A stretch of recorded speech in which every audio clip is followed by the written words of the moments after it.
வணக்கம் நண்பர்களே.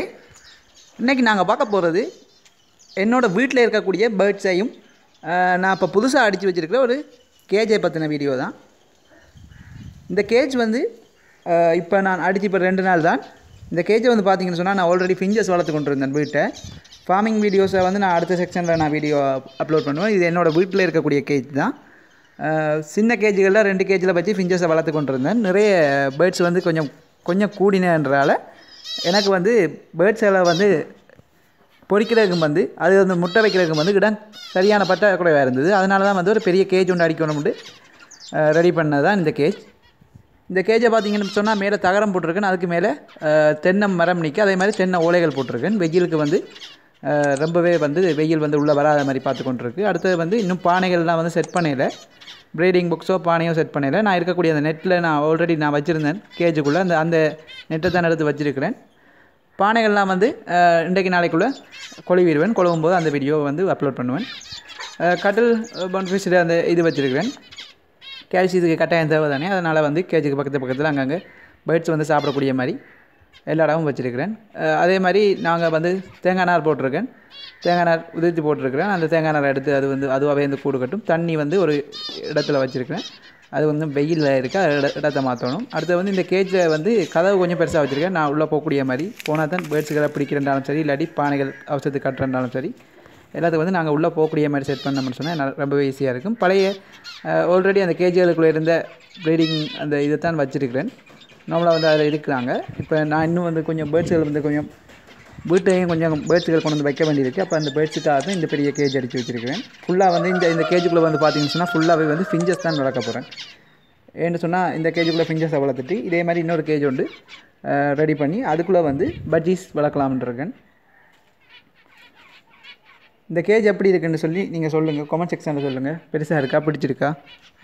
ஒரு காலனி ப்ரீடிங்காக செட் போகிறோம்னு சொன்னால் இப்படி ஒரு பெரிய கேஜ் இருந்தாச்சா எங்களுக்கும் வந்து ரொம்பவே ஈஸியாக இருக்கும். அதே மாதிரி பேர்ட்ஸுக்கு வந்து ரொம்பவே பறந்து தெரியும். இப்போ பாருங்கள் எவ்வளோ அழகாக பறந்து தெரியுதுன்னு சொல்லி ரொம்பவே ஹாப்பியாக இருக்கும்.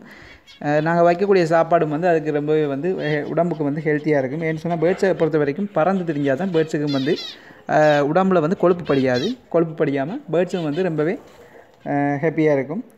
அடைச்சி வச்சுருக்கோம்ன்ற ஃபீலிங் இல்லாமல் பேர்ட்ஸை பொறுத்த வரைக்கும் கொஞ்சம் பெரிய இடம். இது வந்து ஒரு சிட்டுக்குருவி இனம் தானே, சின்ன இது கூடுதலாக வந்து எல்லா இடங்கள்லையும் வந்து பெருசாக வந்து இதை வந்து மெயின்டைன் பண்ண மாட்டாங்க. ஒரு சின்ன கேஜுக்குள்ளே வச்சு தான் வளர்ப்பாங்க. ஆல்ரெடி நானும் அப்படி தான் வச்சு வளர்த்து கொண்டு இருந்தேன். ஆரம்ப காலத்தில் வந்து 2 கேஜ், ஒரு கேஜ் வச்சு வளர்த்தேன். அதுக்கப்புறம் நானாகவே ஒரு கேஜ் ரெடி பண்ணி அந்த கேஜுக்குள்ளே வச்சு வளர்த்தேன். அந்த கேஜெலாம் உங்களுக்கு காட்டுறேன் பாருங்கள். அதுக்கு பிறகு பார்த்திங்கன்னு சொன்னால் கொஞ்சம் குறிப்பிட்ட காலம் போக போக நிறையவே வந்து எக் வச்சு நிறைய குஞ்சுகள்லாம் பொரிச்சுது. நான் வீட்டில் வச்சுருந்த பார்த்திங்கன்னு சொன்னால் ஃபிஞ்சஸ் எல்லாம் வந்து ஒரு 4 சோடி தான் வச்சுருந்தேன்.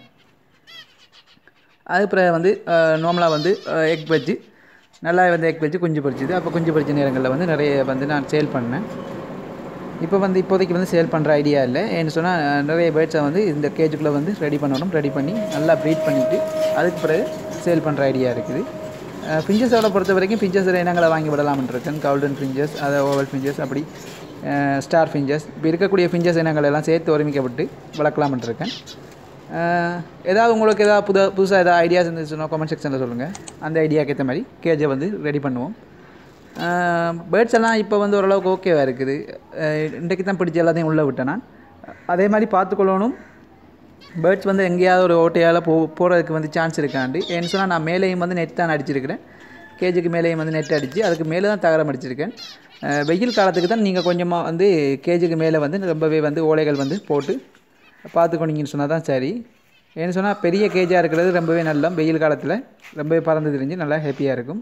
கொஞ்சம் காலையில் இருக்கா பின்னர் இருக்கா நல்லா தண்ணியை கேஜுக்குள்ளே அடிச்சு விட்டிங்கன்னு சொன்னால் கொஞ்சம் கேஜ் வந்து கூலாக இருக்கும்.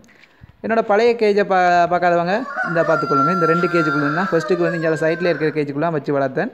ஒரு 2 சொடி வாங்கிட்டு வந்து வளர்த்தேன். அதுக்கு பிறகு அந்த அங்கே இருக்கிற கேஜ் வந்து நானாக அடித்து கொண்டது.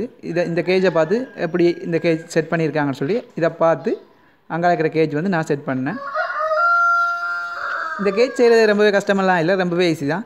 இந்த கேஜ் எப்படி செய்கிறேன்னு சொல்லி நான் இன்னொரு கேஜ் வந்து ரெடி பண்ணும்போது உங்களுக்கு வந்து நான் வீடியோ வந்து அப்லோட் பண்ணுவோம். அதை பார்த்து நீங்கள் எப்படி செஞ்சு கொள்ளுங்கள். ரொம்பவே செலவில்லை, வெறும் நெட் மட்டும்தான் செலவு. மற்றபடி கேஜை வந்து நீங்கள் ஈஸியாக வந்து ரெடி பண்ணி கொள்ளலாம்.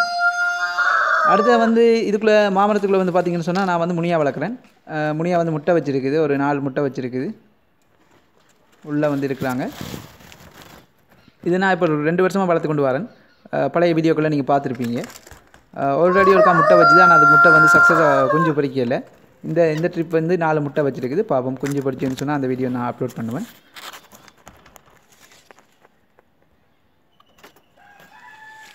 அடுத்தது வந்து பார்த்தீங்கன்னு சொன்னால் இந்த கேஜ் இது வந்து கொஞ்சம் கூலிங்காக இருக்குது. இந்த கேஜை வந்து நான் இடம் மாற்றிடுவேன். இப்போ முட்டை வச்சிருக்கிறாலும் இடம் மாற்ற இயலாது. அதனால் முட்டை குஞ்சு பொரிச்ச பிறகு இடம் மாற்றுவோம்னு இருக்கிறேன். இடத்த மாற்றிட்டு வச்சா அதுவும் மாதிரி தான் இருக்கும். இது வந்து ஒரு சின்ன கோழிகள் கொஞ்சம் வளர்க்குறேன். அந்த கோழிக்குடிய கூடுதானது. கோழி வந்து முட்டை வச்சுருக்கோம். அந்த முட்டையை இந்த கடுக்கையில் எடுப்போம். 2 முட்டை வச்சுருக்கு. மிச்ச கோழியெல்லாம் அங்கால இருக்கிற கேஜுக்குள்ளே வந்து முட்டைகள் வைக்கும். கோழியெல்லாம் வந்து நான் சின்னன்லேயே வாங்கினேன். குஞ்சுலேருந்து வாங்கி வளர்த்தேன். ஒரு 20 குஞ்சு கிட்ட வாங்கி வளர்த்தேன். இப்போ இருக்குது. இப்போ ஒரு 16 கோழிக்கிட்ட நிற்கிது. கோழி சேவலையெல்லாம் சேர்த்து ஒரு 16 கிட்ட. இந்த வெயில் காலத்தில் ரொம்பவே தண்ணி அங்கங்கே வச்சு விட்ருங்க மரங்களுக்கு கீழே. என்ன சொன்னால் தண்ணி வந்து ரொம்பவே முக்கியம். பேர்ட்ஸை பொறுத்த வரைக்கும் தண்ணி ரொம்பவே முக்கியம். அதனால் தண்ணியை வந்து மெயினாக பாருங்கள். 24 மணி நேரம் தண்ணி இருந்துச்சுன்னு சொன்னால் தான் பேர்ட்ஸாக இருந்தாலும் சரி, கோழியாக இருந்தாலும் சரி, எந்த பிராணிகளாக இருந்தாலும் இந்த வெயில் வந்து ரொம்பவே அதிகமாக இருக்குது. எங்களாலேயே வந்து தாக்குப்பிடிக்க இல்லாமல் இருக்குது. அடுத்து நீங்கள் பார்த்தீங்கன்னு சொன்னால் நான் 2 பச்சைக்கிளி வளர்க்குறேன். பச்சைக்கிளி குஞ்சில் கிடச்சிது எனக்கு. அதனால் வளர்க்குறேன். ஹேண்ட் ஃபீட் பண்ணி தான் வளர்க்குறேன். நீங்கள் பார்த்துருப்பீங்க, ஆல்ரெடி போட்ட வீடியோக்களில் பார்த்துருப்பீங்க.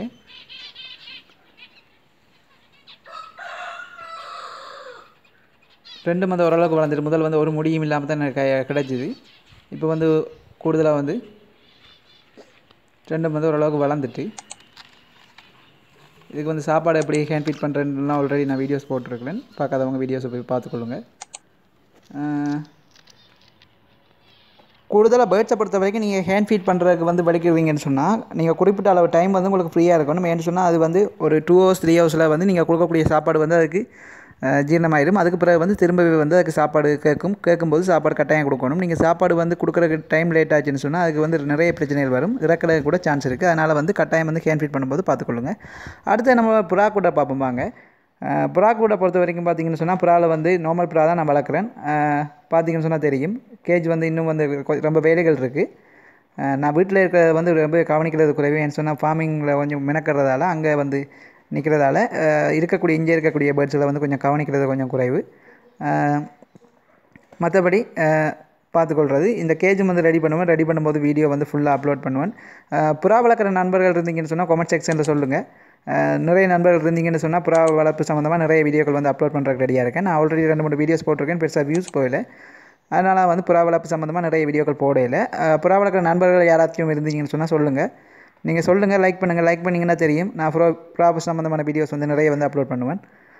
ஆரம்ப காலத்தில் வந்து எனக்கு புறாலாம் ரொம்பவே இன்ட்ரெஸ்ட்டாக இருந்துச்சு. நிறைய புறாக்கள் வளர்த்து கொண்டு வந்தேன். பிறகு வந்து குறிப்பிட்ட டைமுக்கு பிறகு புறாக்கள் வந்து நிறைய புறாக்களை விற்றுட்டேன். இப்போ இருக்கக்கூடிய புறாக்கள் வந்து ஒரு குறிப்பிட்ட அளவு புறாக்கள் தான் இருக்குது. என்ன கேஜ் கொஞ்சம் பிரச்சனை. மற்றது வந்து வீட்டில் வந்து நிறைய வந்து பறவை வளர்க்குறதால வந்து ரொம்பவே வந்து பேச்சுகள் வரும். அதனால் வந்து கொஞ்சம் இருக்கக்கூடிய பேர்ட்ஸ்களையும் வந்து கொஞ்சம் குறைச்சிட்டேன்.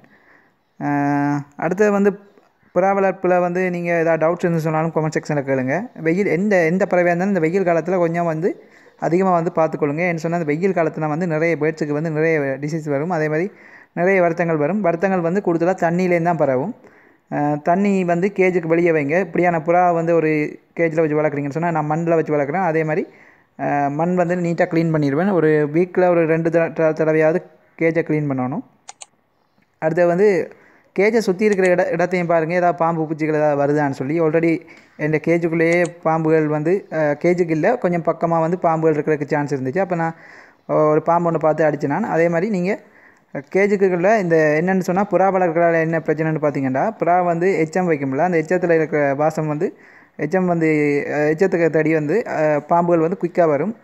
அதனால் வந்து பாம்புகள் வரக்கு நிறைய சான்ஸ் இருக்குது. புறா வளர்க்கும் போது அந்த எச்சத்தை நல்லா கிழமையில் ஒரு 2 தடவையாவது க்ளீன் பண்ணியிருக்கேன். அப்படி க்ளீன் பண்ணிங்கன்னு சொன்னால் தான் வேறு வந்து பிராணிகளோ அனிமல்ஸோ வந்து உங்களை புறா வந்து தாக்காது. அதே மாதிரி முட்டை வைக்கிற நேரத்துலையும் வந்து புறா வந்து இப்படியான ஏதாவது பிரச்சனை வந்துச்சுன்னா இருக்கிற முட்டையை வந்து அடகாக்காது. எதையாவது ஆபத்தான பிராணிகள் எதாவது பார்த்துச்சுன்னு சொன்னால் புறா வந்து பறந்து போயிடும். அதே மாதிரி இருக்கக்கூடிய முட்டையை வந்து அடகாக்காது. அப்படி நிறைய பிரச்சனைகள் இருக்குது. அதனால் பார்த்து வந்து செஞ்சு கொள்ளுங்கள். அதே மாதிரி ஏதாவது டவுட்ஸ்னு சொன்னால் கமெண்ட் செக்ஷனில் கேளுங்க. இந்த வீடியோ பிடிச்சிருந்தா லைக் பண்ணுங்கள். இது போன்ற வீடியோக்கள் டெய்லி வேணும்னு நினச்சிங்கன்னு சொன்னால் நம்ம சேனலுக்கு சப்ஸ்கிரைப் பண்ணுங்கள். சப்ஸ்கிரைப் பண்ணிங்கன்னா நான் போடுற ஒவ்வொரு வீடியோவும் நீங்கள் மறக்காமல் உங்களுக்கு நோட்டிஃபிகேஷன் வரும். அதே மாதிரி ஈஸியாக நீங்கள் பார்க்கக்கூடிய மாதிரி இருக்கும். ஏதாவது ஒரு பறவைகள் சம்மந்தமாக என்ன டவுட்ஸ்னு சொன்னாலும் கமெண்ட் செக்ஷனில் கேளுங்க. எந்த பறவை சம்மந்தமாக உங்களுக்கு வீடியோஸ் வேணும்னாலும் கமெண்ட் செக்ஷனில் கேளுங்க. வீடியோ அப்லோட் பண்ணுவோம். இன்றைக்கி பார்த்து ஃபுல்லாக வீடியோ நீங்கள் பார்த்தீங்கன்னு சொன்னால் இன்றைக்கி பார்த்து ஃபுல்லாக எங்களோட வீட்டில் இருக்கக்கூடிய கேஜையும் அதே மாதிரி பறவைகளையும் தான் பார்த்துருக்கீங்க. அடுத்த வீடியோ உங்களுக்கு தேவை, ஃபார்மிங் வீடியோ உங்களுக்கு தேவைன்னு சொன்னால் கமெண்ட் செக்ஷனில் கேளுங்க. அதே மாதிரி நீங்கள் லைக் பண்ணிங்கன்னா நான் ஃபார்மிங் வீடியோ ரெடி பண்ணி அப்லோட் பண்ணுவேன். ஓகே ஃப்ரெண்ட்ஸ், நாளைக்கு ஒரு நல்ல ஒரு வீடியோவில் வந்து உங்களை சந்திக்கிறேன். தேங்க்ஸ் ஃபார் வாட்சிங்.